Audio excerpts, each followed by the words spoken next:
Hey everybody, it is Catherine here from Continue the Magic, and this week we are talking all things Walt Disney World summer. So we're going to be talking about the discounts that they've just released, as well as the Cool Kids of Summer program that they're doing, and attractions that are going to be open that you can experience while you're there. So let's get started.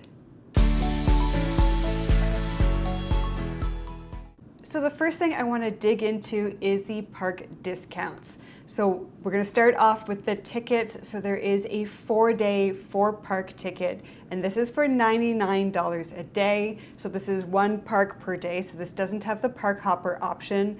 If you're looking for a quick in and out trip where you kind of get to hit all of your main parks, this is a really good option. Obviously, if you're looking at staying longer, there are some hotel perks that you can get with longer stays, but obviously this ticket isn't going to apply. But typically, once you get to the 5 to 7 day range, adding those extra days doesn't add a huge cost. So you'll want to look into that if you are looking at a longer stay.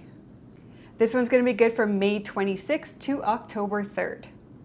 So next, let's go into the hotel deals. So the first one is the Stay Longer, Save More deal. Now this is really geared at the people that are staying 5 or more days. If it's 5 or more days, you're going to get up to 30% off of your hotel rate. If it's under that amount, you're looking at closer to 25%. So the interesting thing here is we are looking at 2 back-to-back windows for this. So you have May 1st to July 29th, and then July 30th to October 3rd. So you're going to want to pay attention to which hotels are taking part in each of those date blocks to make sure that you're getting what you're looking for.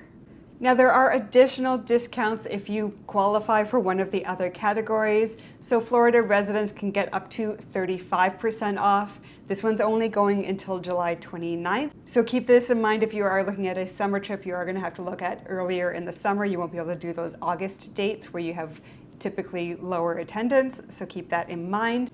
And the other one, if you are an annual pass holder, is that you can get up to 40% off of your hotel rate. This one does go all the way through to October 3rd again. So if you have an annual pass and you want to go this summer, there's some really good discounts for you. Now another one that I've mentioned before, but I'm going to highlight it again here, is the free entry to a water park on your day of arrival. So again, if you do have a Disney trip booked, you go early in the day, drop off your luggage at the hotel, and then you can either go to Typhoon Lagoon or Blizzard Beach and take advantage of that free day at the water parks. So again, a really good benefit if you can plan an early arrival if you're driving or flying to take advantage of that really amazing perk. So now that you know about the discounts, the real question is, do you want to go to Disney this summer? Is there enough there to call you back to the parks and make this extra trip worthwhile? We know a lot of the big construction projects are going, but we're a ways off from seeing any of that stuff open. So there are some things reopening this summer, so we're going to go through those and see if it warrants that extra trip using those discounts. So of course we're going to start with the Magic Kingdom. On April 8th, we are going to get the redo of the Buzz Lightyear Space Ranger Spin reopening. So they've done a complete overhaul of this ride, and the mechanics are really changing here. So they've introduced a new introductory scene with Buddy, who is going to help you get comfortable with the blaster, give you some target practice, and get you kind of ready to go for the ride. And the way this works is going to change as well. So you're going to be able to pick up your blaster, gives you way more control over shooting and aiming. So this is a really big perk. It's also going to give you some feedback, so you'll get lights and sounds and vibrations to let you know if you're hitting targets. And the targets themselves are going to start lighting up and give you a little bit more indication if you are making that target. So I think overall this will be a big improvement to this experience. This has always been a really fun ride. I've enjoyed it. I really like the gamification because it gives you that re-rideability, but this upgrade is long overdue and very warranted. So I cannot wait to see what this looks like when it reopens.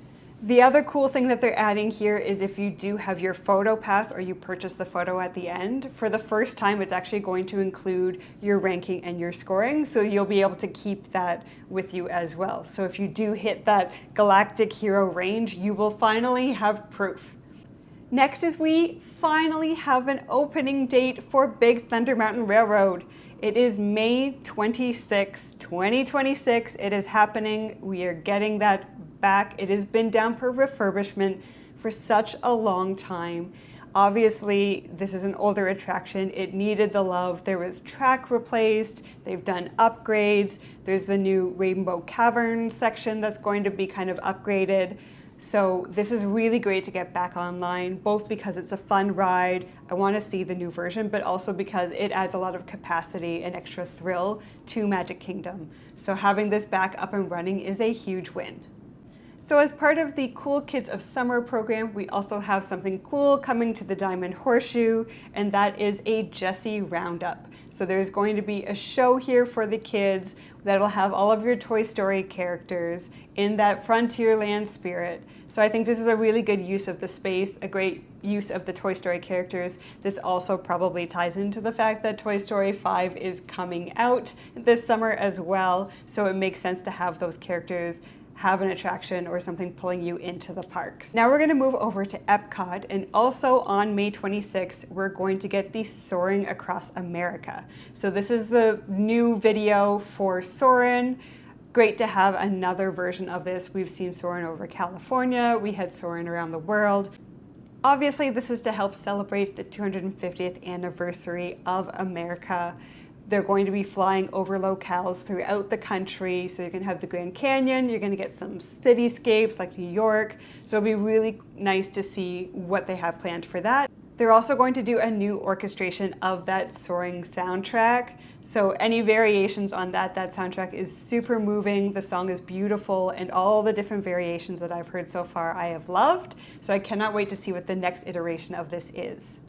This one's not completely new, but it has opened fairly recently. This is Test Track 3.0, so if you haven't had a chance to see that yet, obviously that new version of the attraction with its kind of World of Motion inspiration will be open during your summer trip.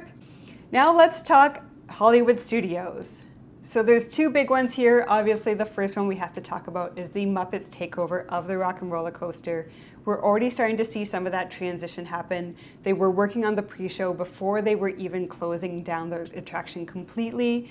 So this is great. They really kept it up as long as they could to get a quick turnaround here. So it is opening summer 2026. Rumors are thinking that it might be closer to Memorial Day, but that is quite ambitious. Disney has not confirmed this at all, so we're gonna have to wait and see for that final date.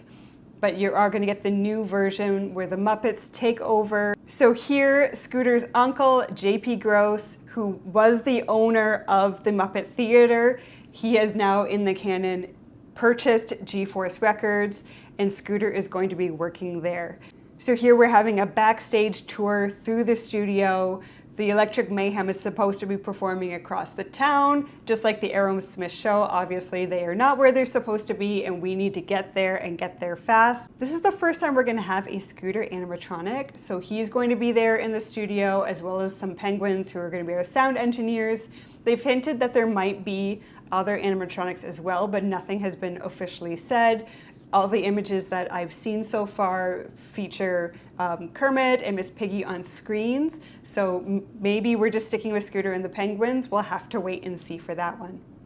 But they are doing a new aesthetic, so this is going to be more in a 70s psychedelic vibe, so you're going to get a lot more colors, a lot more patterns. The painting is already happening on the upside down limo. They've already got scaffolding around the guitar outside of the building, and they're going to be redoing the look of the stretch limos as well. So expect something a lot more vibrant here for the next version of this. On May 22nd, we are going to get the new film for Millennium Falcon Smuggler's Run. This one is going to feature the Mandalorian and Grogu. They are updating some of the features here and how you interact, so they're trying to kind of increase the engagement of the engineers in the back pushing buttons. So they're saying that you'll have a direct line from your engineers to speak to Grogu. I'm interested to see how they're gonna make that mechanic work. Will that change where people wanna sit? That'll be interesting, because typically, if you've ever done the single riders line, you'll know that the engineers are almost always single riders added to your group if you're not a group of 6 already. So will we get more fighting for that engineer role if they want to kind of talk to Grogu and have that interaction? And we might start seeing those roles shift around a bit. And the last big one here is the animation courtyard. So when they refer to this opening, it is specifically for the Disney Junior Mickey Mouse Clubhouse live show, as well as the courtyard space itself. This will not be the new animation studio tour.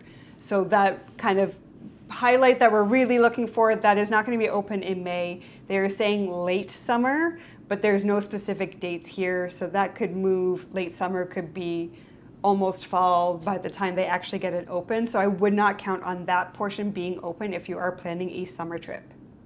Lastly, let's head over to the Animal Kingdom. So again, this one isn't super new. It's not opening for the summer, but the new Zootopia Better Zoogether show in the Tree of Life that replaced It's Tough to Be a Bug, that did open in November. So you may not have had a chance to see that yet. So that will be something new for your summer trip. And the big one is that Bluey and Bingo are coming to Rafiki's Planet Watch. So if you've been to Rafiki's Planet Watch recently, they do still have the vets and some animals that you can see there. Obviously, they're not working on them all that often. Typically, it's early morning if you actually want to see something there. So to try and keep engagement in the area, they did still have the petting zoo area open where you could play with the goats and get some hands-on time with the animals. And then they had an animation experience. So here a Disney artist would take you through and you could do a drawing class as a group. So obviously with the animation courtyard opening in the later summer, they're obviously moving that over to that location. It makes way more sense there than it ever did in the Animal Kingdom. And instead they're going to transition that indoor space to this Bluey and Bingo experience. So this isn't just going to be a photo op meet and greet. They are looking for something more engaging here. So they had a role posting for members for a PAC team that is going to be there, and this stands for Playful Animal Crew for Kids. And they're going to guide you through, games from the TV show and interactive things, dance parties. They're going to try and add a lot more life to this area and draw in that younger children crowd. And hopefully this will get more people over into Rafiki's Planet Watch. Obviously, there's a lot of space over there that they could utilize. And so far it is fairly poorly attended with the new version of it, so it definitely needed an update. The other thing that they're doing is that the petting zoo is going to transition, and we're going to be having animals specifically from Bluey's home country. We're looking at Australia here. So they haven't announced specifically what animals will be coming to that area, but it will be animals native to Australia to have that Bluey tie-in. So those are all the new updates that are going to be coming out this summer, as well as the discounts that you can take advantage if you do want to see these. Also keep in mind, if you are a fan of the Epcot festivals, that there is no festival during the summer. So this is kind of our one break of the year. So from June 1st is when the Flower and Garden Festival ends, and then typically the Food and Wine Festival doesn't start until later in August. So you are going to have a little bit less attendance probably at Epcot, especially in the evenings when it tends to fill up as people want to have dinner at those food festivals, that won't be happening during this period of time. So that's everything we have for this week. Hopefully that gives you enough to decide whether you want to book a trip and whether it makes sense for you and your family financially. And with that, we will see you next time.